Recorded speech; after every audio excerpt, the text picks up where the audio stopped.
psicólogos dizem que criança é o adulto antes da hipocrisia, né, irmãos?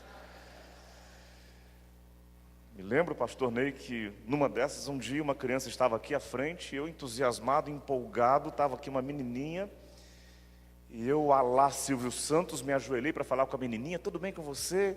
E eu perguntei: você está feliz aqui na casa de Deus? Estou. E você não quer aproveitar agora para receber Jesus no seu coração? Ela disse: não, pastor. E eu tive que dormir com essa, irmãos. Podia passar sem essa, né? Criança é sincera, irmãos. Meus irmãos, bênção para nós ter nesse final de semana pastor Ney Yoshida. Ontem nós somos muitíssimo abençoados. 40 casais participaram do nosso seminário, do nosso workshop. Não gosto da expressão workshop, porque dizem alguns que no workshop para casais os homens vão para o work e as mulheres vão para o shopping, né? Mas nós tivemos aqui esse seminário. Temos algumas fotos, eu acho que elas podem ser projetadas agora daquilo que foi ontem. E nós experimentamos aqui um derramar da bênção de Deus, da graça do Senhor. O nono andar ficou completo, cheio. Tivemos uma parte aqui embaixo também. E é aquilo, meus irmãos, que nós estamos propondo para a igreja e que começa a acontecer. 1ª de São Paulo, um lugar de bênção para a sua família. Fale isso, 1ª de São Paulo, um lugar de bênção para a sua. Coloca isso na primeira pessoa, para minha família, no possessivo. Vamos lá. 1ª de São Paulo, um lugar de bênção para a minha família. Você crê nisso? Amém? Então ore, porque isso é uma verdade que vai se concretizar cada vez mais na vida da nossa igreja. Pastor Reinaldo e Cris têm sido indicados por Deus como participantes da equipe ministerial que estarão cuidando de modo especial e coordenando todo esse projeto. Foi bênção ontem, Reinaldo, foi bênção, Cris, um final de semana muito especial, e a gente louva a Deus por aquilo que de tão bom vocês têm já realizado, e coisas muito especiais ainda vão acontecer. Maravilha, fico muito feliz de ver essas coisas tão abençoadoras acontecendo. Meus irmãos, hoje é dia de festa. Você está feliz aqui nessa noite? Está se sentindo abençoado? Você pode dizer amém? Então a festa, ela sempre se prolonga um pouquinho além da hora, né? Pastor Ney, não corra. Nós estamos aqui para ouvir a palavra de Deus. Seremos alimentados, supridos e abençoados pela palavra. E todos nós vamos ficar até o final, a hora que o Espírito de Deus disser para parar.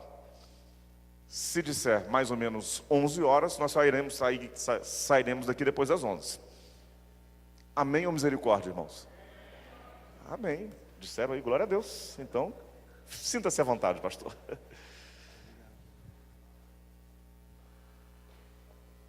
Boa noite, igreja. Hoje pela manhã eu estava dizendo que estou muito feliz de estar aqui em São Paulo, estar com os irmãos aqui na igreja. A Fernanda fica mais feliz ainda, né? Porque ela vem aqui de São Paulo. Aliás, minha família toda, né? O único paranaense em casa sou eu. Mas eu quero dizer para os irmãos que esses 2 dias juntos tem sido uma bênção muito grande. E Deus tem falado muito ao nosso coração. E eu quero pensar com vocês sobre o texto que nós começamos a trabalhar hoje de manhã, falando sobre o filho pródigo. Vamos ver aqui. Quem estava de manhã aqui, levanta a mão. Muito bem. Comecei o sermão hoje cedo. Então eu diria que você perdeu a introdução do sermão e uma parte dele. Mas agora à noite, Deus tem mais para nós. E eu quero pensar então sobre esse texto de Lucas 15, a partir do versículo 11, você pode deixar o texto aberto. Alguém aqui não conhece a parábola do filho pródigo? Alguém não conhece? Graças a Deus, pastor, todo mundo conhece. Então não vou precisar ler de novo. Hoje de manhã nós lemos o texto, que foi o início do sermão. Então agora à noite eu não vou ler o texto, mas vou ler algumas partes durante esse sermão. Eu quero pensar com vocês sobre o tema que está aí na tela, não é? Reconectando corações. Tenho entendido que algumas coisas foram quebradas no relacionamento, não só familiar, mas no relacionamento com Deus também. E esse texto é muito interessante. O filho pródigo, como nós vimos de manhã, representa pessoas que se afastaram de Deus, que estavam talvez dentro de uma igreja e que de alguma forma se afastaram do Senhor. O filho mais velho, o filho que ficou, representa pessoas que estão na igreja, que não deixaram a igreja, mas que o coração se impregnou de coisas erradas. Pessoas que estão na igreja, mas o culto não é mais para Deus, mas muitas vezes é para si mesmo. Glorifica a personalidade e não Deus, que é o nosso Senhor. Por isso, nessa noite eu quero pensar não sobre esses dois rapazes, não sobre os dois filhos, mas sobre o pai dessa parábola. O pai que representa Deus. E esse pai, quero analisar com vocês algumas coisas. Primeiro, eu penso que esse pai, em princípio, ele não é um estereótipo do herói do século 21. Não é o tipo, talvez, de pai que a psicologia moderna diria que é o ideal. Talvez não é o tipo de pai que muitos de nós aprendeu que seria melhor que fôssemos desse jeito. E esse pai, vamos lá, começo do texto, versículo 11. Aquele filho, aquele pai tinha 2 filhos.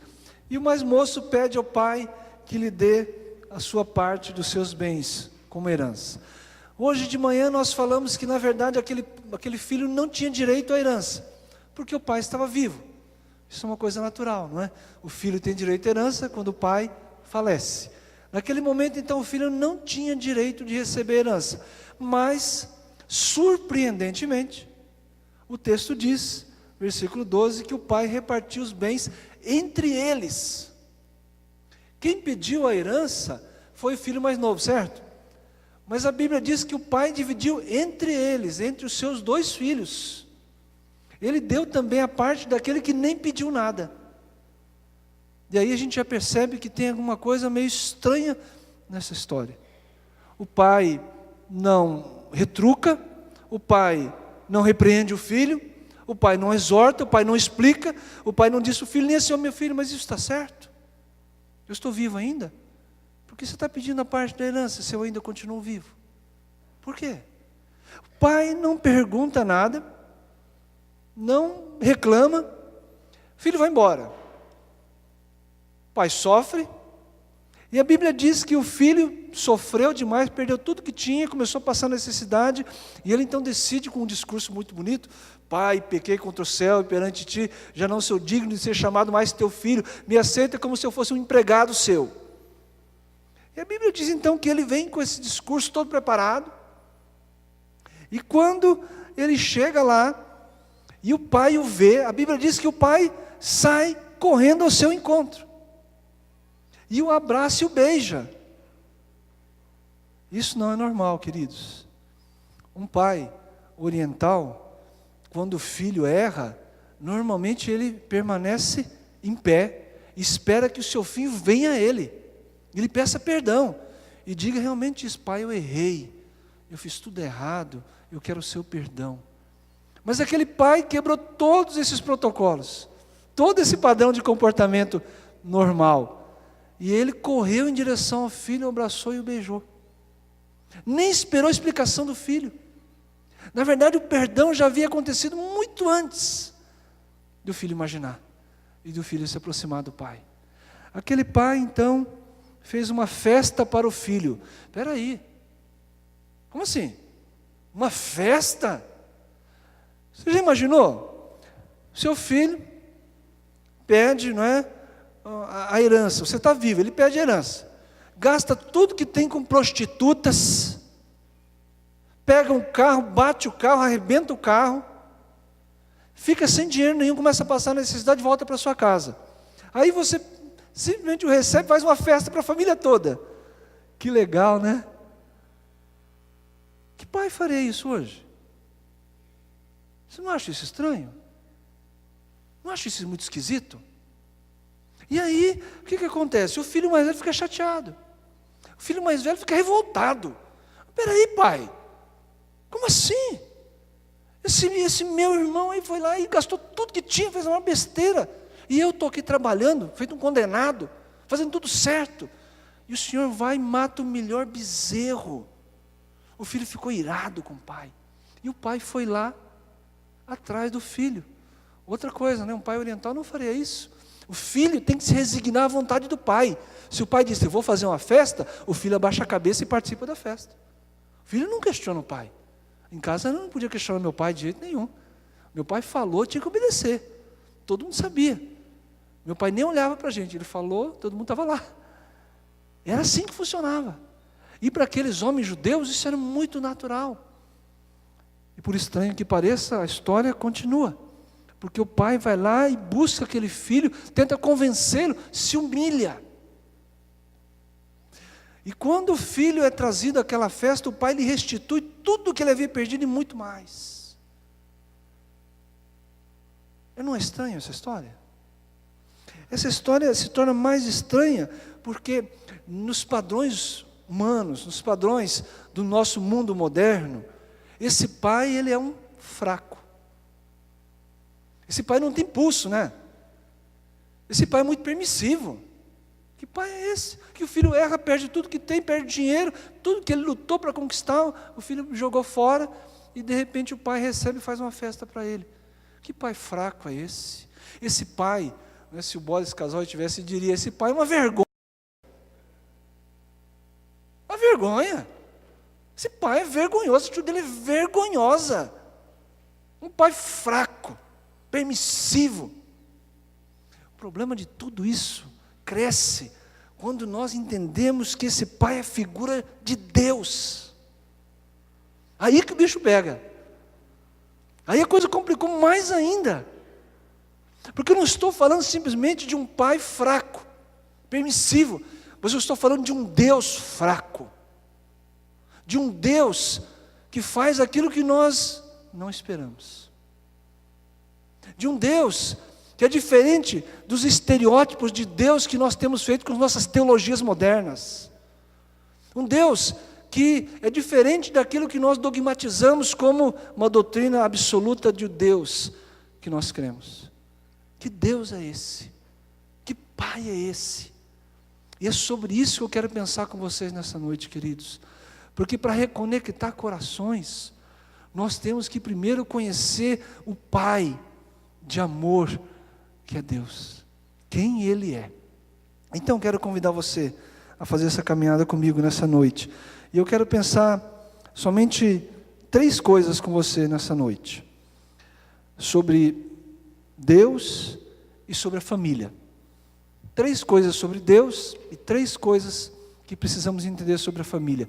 3 coisas que estão relacionadas com nossa vida com Deus e 3 situações que estão relacionadas com a nossa vida com Deus, que se reflete na nossa vida com a nossa família. Então, a primeira coisa, pode colocar para mim aí. A primeira grande coisa que nós temos que entender é que Deus nos ama acima da nossa compreensão. Deus nos ama de maneira incondicional, não é isso que nós dizemos sempre? Como que nós podemos falar amor em português? É complicado, né? Porque eu digo assim, por exemplo, eu amo a Fernanda. Aí eu falo, olha, conheci o pastor Paulo Eduardo, eu estou amando esse camarada aqui. Estou amando, né, o Reinaldo, estou amando a Cris. Algumas pessoas que chegaram, estou amando eles. Aí eu viro para minha esposa e digo, eu estou amando ela. Eu falo para minha mãe, eu te amo. Em português nós temos muita dificuldade, porque a palavra amor é uma só. E aí eu amo todo mundo do mesmo jeito. Mas quando a gente vai lá no original, no grego, é diferente. Eu posso dizer amor incondicional quando eu digo agapau. É o amor de Deus. Agapau é um amor incondicional de Deus. Um amigo, eu digo que eu amo filéu, meu amigo. Um amor que eu tenho pela minha esposa é um amor eros, que é bonito, um amor sexual, um amor de um homem e de uma mulher, que não é uma coisa feia, não, é maravilhoso, é muito bonito. E o amor storge, que é o amor o quê? De um pai para com o filho. Vocês vão ter a banda Storge tocando aqui, né? Bênção, bênção pura. Tiago, o pessoal lá, bênção pura. Mas é isso. Podemos entender então e colocar o amor de várias maneiras. O amor de Deus é um amor incondicional. Um amor que nós não conseguimos compreender. Nós até tentamos. Mas quando você olha para Jesus dizendo que Deus Pai é esse Pai aqui da parábola, a gente fica perplexo. Ficamos surpresos. Tentamos comparar com os nossos padrões de pai e nós nos perdemos. Porque Ele é muito maior do que qualquer pai que nós possamos imaginar. É aquele que nunca nos abandona, que nunca nos rejeita e que sempre está de braços abertos para nós. Mesmo assim, Ele é o Pai que também sempre fala sobre a justiça, sobre o que é certo, que nos exorta. E aquele que ama, exorta. Aquele que ama dá bronca. Aquele que ama disciplina o seu filho. E Deus Pai, Ele é assim também. Cuida de nós nas mínimas coisas, quando nós nem compreendemos. Eu me lembro o dia que nós estávamos aqui em São Paulo, já morando lá em Espírito Santo, e aí nós íamos pegar o voo, íamos pegar o voo, aí nós estávamos de carro indo para lá, pegamos na rodovia, e no trajeto tinha um caminhão, uma carreta, que atravessou toda a pista, estava lá no meio da pista. E eu fiquei muito chateado. Falei, puxa, vai atrasar, a gente vai perder o voo, né? Chateado com aquela situação. Quando nós conseguimos dar uma volta e passamos por aquele caminhão, eu senti o Espírito Santo de Deus dizendo para mim, rapaz, você não vai me agradecer não? Não tinha polícia, não tinha ninguém, não tinha nem pessoas curiosas ainda naquele momento. Aquele acidente tinha acabado de acontecer. Talvez por uma fração de minutos, nós não passamos por aquilo.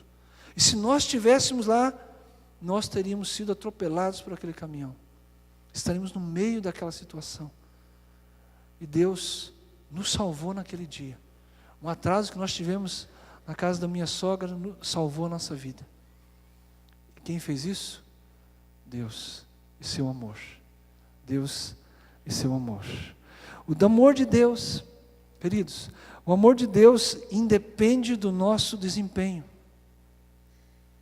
Hoje nós temos casamentos que são firmados em desempenho. Se o meu marido lutar, trabalhar, for fiel, respeitoso, eu vou amá-lo. Se não, não. Se minha esposa for aquela mulher carinhosa, que se cuida e tal, eu vou amá-la. Mas se não.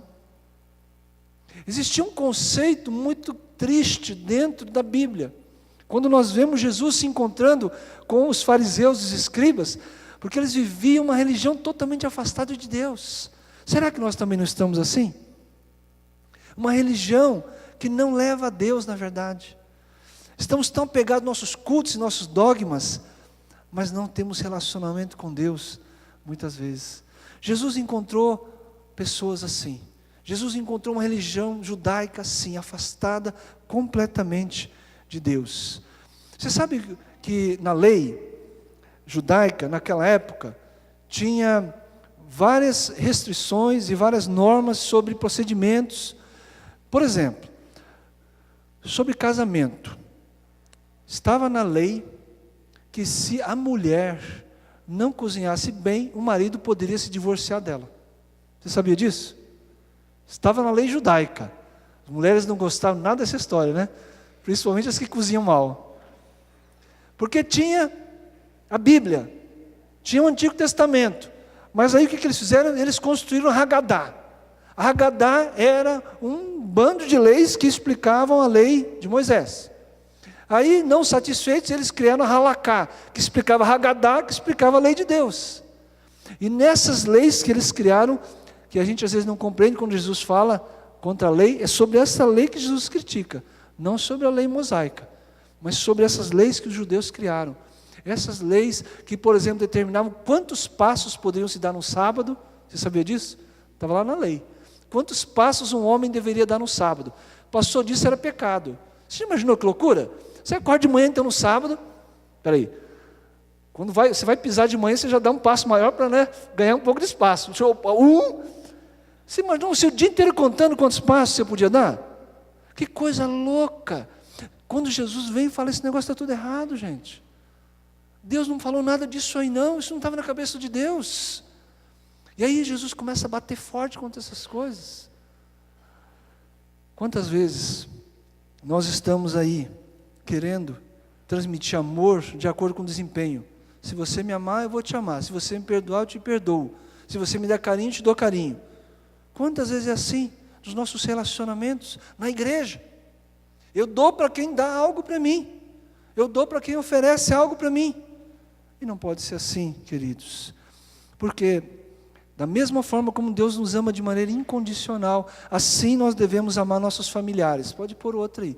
Assim nós precisamos amar os nossos familiares, com amor incondicional. É fácil? Não é não. É difícil. Porque a gente sempre trabalha no desempenho. Minha mãe, conforme, né, a criação lá de casa, era a pessoa que deveria nos educar. Na minha cultura, né, japonesa, tem alguns orientais aqui, devem saber disso, né? O pai sustenta a casa e a mãe que tem a responsabilidade de educar os filhos. Minha mãe, então, ela lutou muito por isso. E minha mãe fez o melhor, só que ela me deixou tão traumatizado que vocês não têm ideia. Minha mãe, eu chegava assim com 9, ela falava, não é suficiente. Meu filho, você tem que ser o primeiro da sua turma. Você tem que ser o melhor. Porque você é o chonan, é o filho mais velho de casa. É o homem de casa. Você é o que leva o nome da família. Você tem que ser igual ao seu primo. Eu tinha um primo, o cara era um gênio. Passou em primeiro lugar em medicina na Federal de Curitiba, estudando em escola pública, você tem uma ideia. E minha mãe ficava me comparando com ele. E eu lutando para ser igual ao meu primo. E eu nunca fui, e nunca vou ser. Mas eu lutei. Eu cresci com esse negócio. Eu comecei a estudar então, porque eu queria honrar minha mãe. Eu queria abençoar a vida minha, eu queria que minha mãe se orgulhasse de mim. Aí eu comecei a passei em 2 concursos da universidade, lá onde eu morava, em Maringá. Passei no concurso do Banco do Estado do Paraná, passei no concurso do Banco do Estado de São Paulo, passei no concurso da Caixa Econômica Federal, passei no concurso para auditor fiscal, e eu queria orgulhar minha mãe. Eu queria que minha mãe olhasse para mim e falasse, meu filho, esse é meu filho. E eu lutava por isso. Quando eu me converti, eu achei que eu estava curado desse negócio, fui para o seminário. E eu comecei a estudar, primeiro ano tirei 9,9, ganhei o prêmio, né, Jonathan Edwards lá, né? Pastor, você deve se lembrar disso aí. Ganhei o prêmio lá. Segundo ano tirei 9,8, ganhei o prêmio de novo. Terceiro ano tirei 9,9, ganhei o prêmio de novo. No quarto ano casei com a Fernanda, fui para 9,6. Casado não dá, né? Casado já não dava mais, né? Tinha que dar uma trégua. Mas eu vou falar uma coisa para vocês, irmãos. No meu terceiro ano de seminário, quando eu fui lá na frente, eu estava louco para sair daquele lugar, e eu queria ir para o telefone, queria pegar aquele orelhão, e eu queria ligar, na época era, né, orelhão, não tinha celular naquela época, queria ligar para minha mãe e falar, mãe, eu consegui de novo, eu sou o primeiro do seminário. E quando eu saí daquele templo, não é, lá do seminário, eu estava descendo a rampinha para chegar lá, para ligar, o Espírito Santo falou comigo, Ney, você não precisa disso. Ney, você não tem que provar nada para ninguém. E eu andando, querendo chegar no telefone, conversando com Deus, falando, Deus, eu só estou querendo dar uma boa notícia para minha mãe. E Deus disse, não é verdade, rapaz. Você quer provar para ela que você é o melhor. Você não precisa disso. Irmãos, naquela noite eu não consegui chegar naquele telefone. Deus não permitiu. E naquela noite eu fui curado. Eu fui curado de um trauma que estava tão marcado no meu coração. Eu me lembro quando saí de casa, passei num concurso, né? Passei no vestibular, fui fazer ciências contábeis lá em Maringá, deixei minha casa, eu escrevi uma carta para minha mãe quando cheguei lá. E aquela carta eu molhei com as minhas lágrimas. Eu disse para ela, minha mãe, um dia você vai ter orgulho de mim. Um dia você vai dizer, esse é o meu filho. E quando Deus me falou isso, eu fui curado. Mas quantas mães, quantos pais estão impregnando o coração dos filhos dessas expectativas tão difíceis de serem cumpridas? E aí os filhos querem orgulhar os pais, querem trazer alegria ao coração dos pais, mas eles se sentem tão cobrados, e eles vão falhar na frente, vão fracassar. Eles vão ficar tão ansiosos, tentando agradar, tentando vencer, e depois não vão ser capazes. Quantos filhos que estão fazendo uma universidade por causa dos pais, você sabe quanto? 61% diz a estatística. 61% dos universitários, das maiores universidades do Brasil, disseram que estão fazendo o curso que estão fazendo por causa dos pais. E aí eu pergunto, meu irmão, nós estamos amando nossos familiares de verdade? Assim como Deus nos ama de maneira incondicional?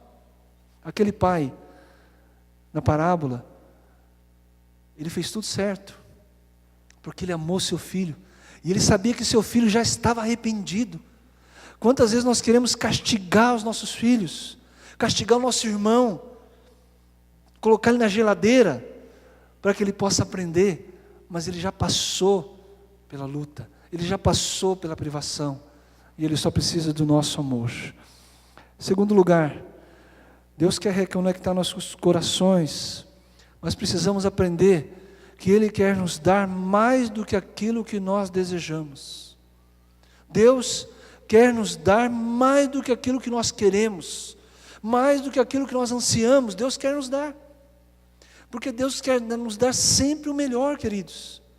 Muitas vezes não acontece porque nós estamos buscando algo que não vai ser bênção para nós, e pedimos, e ansiamos, e oramos, e a coisa não acontece. E Deus sabe o que é melhor para cada um de nós.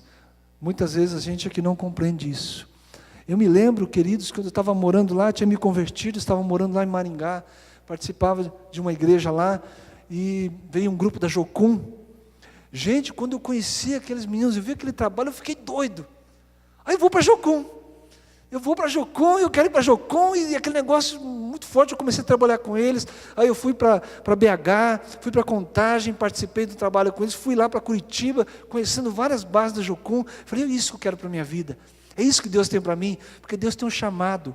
Gente, só para vocês entenderem, no dia que eu aceitei Jesus, eu tinha 22 anos, no dia que eu aceitei Jesus, Deus me chamou para o ministério. Eu não sabia o que era ser crente, imagina o que era ser ministro. Então, assim, a coisa foi muito rápida para mim. Você tem uma ideia, com 2 anos de convertido, eu estava no seminário. Foi tudo muito rápido na minha vida. Deus me colocou numa situação que eu tive que ser muito ligeiro.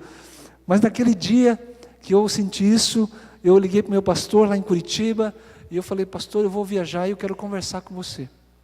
E viajei de Maringá para Curitiba, cheguei para ele e falei, pastor, eu vou para Jocum.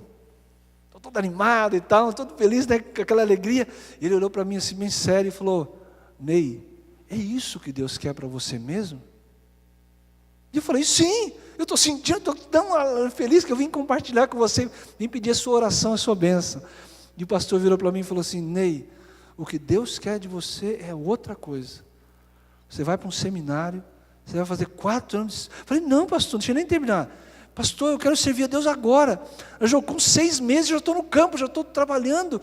E o pastor falou, não, meu querido, Deus quer que você vá para o seminário, estude 4 anos, se forme, e você vai ser pastor. Gente, eu vou te falar. Peguei aquele ônibus de volta para Maringá, mas chorei a viagem inteira. Aí, meu pastor não me ama, meu pastor não me compreende. Como é que ele pode falar um negócio desse comigo? Tudo animado, jogou, não um banho de água fria, mas uma piscina de água fria em cima de mim. Eu estava arrasado. Voltei para o trabalho, né? Eu trabalhava na Caixa Econômica naquela época, voltei para o trabalho, e aí eu lá, né, com aquele período de oração, fiquei uma semana orando. Não aguentava. Aí eu cheguei um dia, lá no meu apartamento, deitei assim na sala, igual uma estrela. Botei a cara no chão, igual judeu só, mas deitei, fiquei todo esticado assim no chão. Deitadão, esticado, sem aguentar. Eu estava assim, cansado, não aguentava mais. E eu falei, Deus, me fala o que eu tenho que fazer, Deus. E eu ouvi o Espírito Santo falando assim, ó, mas eu já não falei? Mas eu já não te falei, rapaz? E eu fiquei chateado com Deus. Falei, como assim, Deus? E Deus me falou, você vai e vai estudar. Você vai lá para o seminário. Aí eu fiz uma prova com Deus, porque o meu pastor disse que eu ia estudar no Rio de Janeiro. E eu queria ir para Curitiba. Falei, muito mais perto, vou estar mais perto da minha família. E Deus tinha falado claro para mim, eu ia estudar no Seminário do Sul. Eu não queria isso de jeito nenhum para a minha vida. Eu estava muito tranquilo lá no Paraná. Falei, vou para o Rio de Janeiro, um lugar de doido lá, mata gente, aqueles traficantes, aquele negócio todo, eu não queria ir para lá de jeito nenhum. Aí eu fiz uma prova com Deus, eu orei, Senhor, se é a tua vontade, então o Senhor vai providenciar uma transferência para mim. Porque eu trabalho na Caixa Econômica, eu me sustento, não tem quem me sustente, minha igreja é muito pequena, não tem como pagar o meu seminário. E aí eu simplesmente fiz minha parte, fiz um cadastro lá, que eu queria mudar de Maringá para o Rio de Janeiro. Só tinha um probleminha, não é? Naquela época, somente através de permuta. Então eu tinha que ter um camarada do Rio de Janeiro para mudar para Maringá. E aí eu estava em paz, na verdade, eu achei que não ia dar certo. Passou um mês, um camarada do Rio de Janeiro me ligou. Ô Ney, tal, você está querendo vir para o Rio, né? Ele falou, eu estou querendo ir para Paraná, só que eu quero ir para Curitiba. Eu falei, graças a Deus. Eu estou em Maringá, rapaz, não tem como. Aí o cara, então tá bom, vamos ver o que vai acontecer e tal. Passou 2 meses, um camarada de Curitiba me ligou. Ô Ney, estou sabendo que você está querendo ir para o Rio de Janeiro? Eu falei, estou. Então, rapaz, eu estou querendo ir para Maringá. Falei, Jesus, e agora? Aí não teve jeito, né? E o supervisor lá, o superintendente, falou que nunca tinha visto um negócio desse. Porque uma pessoa do Rio de Janeiro veio para Maringá, um camarada de Maringá foi para Curitiba, um cara de Curitiba, né? Então veio para Maringá, né? Foi a troca. E aquele negócio foi uma coisa assim, tremenda de Deus. E eu vi que Deus queria mostrar de maneira muito clara a vontade dEle para a minha vida. Deus nos quer dar aqui mais do que nós sonhamos. Deus quer dar para a nossa vida mais do que nós esperamos. E na relação familiar nós temos que estar dispostos a dar e receber. Na relação familiar temos que estar dispostos a dar e receber daqueles que nós amamos. Muitas vezes estamos esperando só receber e não estamos dispostos a dar algo para aqueles que nós amamos. Terceiro lugar, Deus nos oferece o seu perdão completo. Quando nós pensamos em reconectar corações, temos que pensar no perdão que vem de Deus. E Deus nos perdoa de maneira completa. Alguns anos atrás eu estava morando lá em Pompeia, e o pastor Massal Sugihara, que era o pastor da igreja Rollins, onde nós congregávamos na época, o pastor Massal falou sobre o cântico, que faz parte, né, também do Ministério da Adoração Adoradores, e ele estava dizendo que, naquele cântico, Luz do Mundo, aquela frase que é o refrão daquele cântico, ele diz que nós nunca saberemos o preço que Jesus pagou por nós lá na cruz. E eu parei e fiquei pensando sobre isso. Você já imaginou que você nunca vai saber o preço que Jesus pagou pela sua vida? Nunca. Eu ouvi um pastor pregando, e tem uns pastores que têm umas teorias muito interessantes, viu, pastor? Né? Aquelas conversas nossas no almoço hoje, né? Umas teorias muito interessantes. Aí eu ouvi o pastor pregando e ele falou assim, olha, todos os dias, cada um de nós peca pelo menos 7 vezes. Eu fiquei, 7, né? Fiquei imaginando onde é que ele tirou esse número, né? Mas tudo bem. Aí ele, 3 por omissão, 3 que a gente peca, né? Porque nós deixamos a tentação tomar conta do nosso coração, e 1 pecado normalmente por negligência. Aí ele até descreveu como é que era o negócio, né? E eu fiquei pensando, nossa, mas que coisa impressionante, né? Não sei como é que ele conseguiu chegar a esse número de 7. Mas eu vou facilitar para nós, tá? Porque acho que 7 é muito, né? Se nós pecássemos 1 vez por dia só, 1 pecadinho por dia, 1 ano, 365, né? Faz o cálculo aí, quantos anos você tem? Faz o cálculo aí. Você tem ideia de quantos pecados você já cometeu? Eu vou facilitar mais então. 1 por semana. Você consegue calcular? Você imaginou se nós tivéssemos então, imagine que cada pecado nosso é do tamanho desse relógio aqui, ó. Cada pecado nosso é do tamanho desse reloginho aqui, tá? Você acha que o pecado de nós que estamos nesse salão caberia nesse salão aqui? Acho que não, né? Gente, é uma coisa que a gente não vai nunca conseguir mensurar. Eu acredito que nem no céu a gente vai entender isso. Porque o perdão de Deus é enorme. Agora a pergunta é a seguinte, querido, por que nós não perdoamos aquele que nós amamos então? Por que é tão difícil perdoar nossos familiares? Então se nós temos o perdão de Deus, nós precisamos aprender a perdoar os nossos. Precisa aprender a perdoar a esposa. Esposa precisa aprender a perdoar o marido. Filhos têm que aprender a perdoar os pais. Pais precisam aprender a perdoar os filhos. Isso é um negócio difícil de fazer, não é? Não é fácil. Estava contando ontem para o pessoal, tem momentos que a gente passa e a gente fica, sabe, com aquela dor no coração, com aquela mágoa, você fica chateado. E aquilo começa a machucar você, né? Tempo atrás, meu filho, nós íamos sair, nos encontrar com a Fernanda, e eu falei para meu filho, se troca, sai do computador que a gente vai para o shopping agora, a gente vai lanchar e vamos encontrar com a mamãe. Voltei, meu filho tem 15 anos, né, Yuri? Nada, está lá o menino no computador. Aí a segunda vez já, né, meu filho, se troca, vai tomar banho, põe a roupa, que nós vamos sair, vamos para o shopping agora, encontrar com a mamãe. Terceira vez, Yuri, já não falei para você trocar de roupa, para a gente ir lá no shopping e tal? A quarta vez, não aguentei. Yuri, ô meu, vai tomar banho, rapaz, troca de roupa.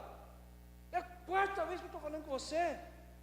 Eu sou teu pai, rapaz. Poxa vida, chega, né? Quando você vai me obedecer? Você é muito desobediente, menino. Fiz desse jeito, gente. Tirei o microfone que não precisa, né? Gritei igual um doido. Fiquei assim, perdi a cabeça. Saí daquela sala pensando, meu Deus, o que eu fiz? Por que eu fui fazer isso? Por que eu perdi o controle? Fruto do Espírito, não é? Cadê? Foi embora.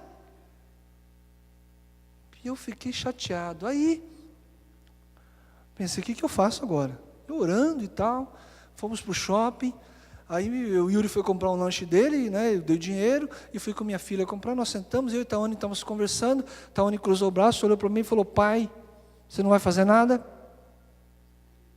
Filha, ele me desobedeceu. Pai, você gritou com ele, pai. Você perdeu a razão quando gritou, tá certo? Ai, meu Deus, e agora? O que eu faço? E aquele negócio, sabe? Puxa vida, o que eu vou fazer agora? Aí comi o lanche, ele comeu o lanche dele e tal. E eu falei, agora. Aí chamei o Yuri lá para fora, fomos lá para a varanda. Falei, meu filho, você me desobedeceu. Na primeira vez você já tinha que ter obedecido. Mas você me desobedeceu. Eu fiquei muito chateado com você, fiquei muito magoado. Mas eu fiz uma coisa errada, eu gritei com você. Eu disse que você é desobediente, isso é mentira, você não é um menino desobediente. Então, meu filho, eu quero pedir perdão para você. E ele estava lá na sacada, a gente estava lá na sacada do shopping, né? E ele começou, estava assim, braço cruzado, segurando assim, tremendo assim, né? E aí eu vi as lágrimas, aí ele não aguentou, ele começou a chorar. Aí eu comecei a chorar, os dois chorando, né? Aí meu filho virou para mim e falou, pai, eu não tenho que ter seu perdão, eu quero que você me perdoe. Aí começamos a chorar de novo. Aí os dois chorando, aquela coisa lá, e eu, né? A gente lá no shopping, você imagina a cena, né? E os dois chorando e tal. E nós nos abraçamos e nos beijamos e pedimos perdão para o outro. E parece que, sabe, um peso assim saiu de mim naquela hora. O perdão traz isso, querido. O perdão nos libera. O perdão nos liberta. O perdão nos traz a paz. Deus quer curar nosso coração em relação aos nossos relacionamentos. Deus quer nos curar nessa noite, nesse momento. Eu quero orar com vocês agora. Porque o mesmo Deus que foi representado na parábola do filho pródigo, é o Deus Pai que está aqui nessa noite, que quer nos dar o seu amor e a sua graça, que quer nos abraçar, que quer nos receber de volta aqueles que se afastaram por algum motivo, e quer também nos dar perdão completo, e quer restaurar nossa família. Então eu vou pedir agora para você fechar os teus olhos, e fazer tua oração a Deus. Faz isso agora.